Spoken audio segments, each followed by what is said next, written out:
Have you ever had a bad matcha latte? Well, today I'm going to show you how to make a matcha latte so you can achieve the perfect matcha tea and customize it to your liking. Our first step is to weigh 4 grams of matcha powder. It is very important that you sift the matcha powder to avoid large clumps that can negatively affect the end texture.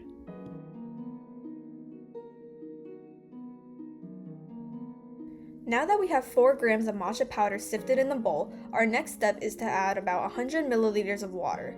The water here is about 180 degrees Fahrenheit, and it is important to use hot water and not boiling water, as boiling water risks creating a bitter taste in the matcha. Now we can begin whisking the matcha tea. Take your bamboo whisk and whisk the matcha powder and hot water together in round circles and motions. While whisking, it is important that you scrape the edges of the bowl to avoid having clumps in the final tea. This is when many people make mistakes believing that they are finished. However, the tea at this moment is still not whisked enough. Whisking matcha takes a long time, and as you can see, I've sped up the video to show you how long it takes to reach the final result.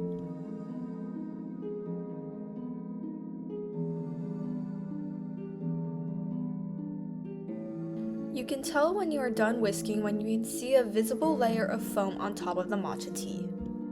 Here you can begin slowly whisking to break the larger bubbles in the foam.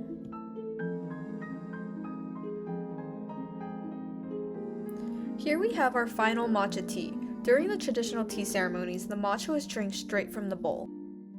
However, for today's video, I'm going to show you how to make a matcha latte that is most commonly found in today's cafes. First, add ice to your cup. Now we can begin customizing your matcha latte.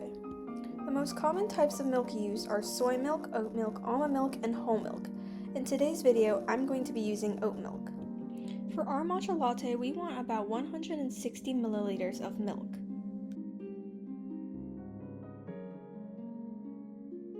Next, you can choose which sugar you would like to use.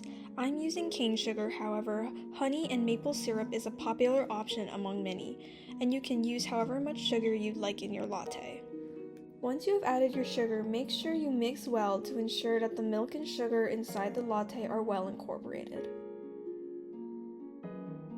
Once you are done whisking, you can now pour the matcha tea into the latte. Make sure to pour the tea over the whisk to further ensure that there are no clumps in your final drink. And here is your final matcha latte. In this video, we learned how to whisk matcha as well as how to customize the matcha latte to your liking. Thank you for watching, and now you know how to make your very own matcha latte.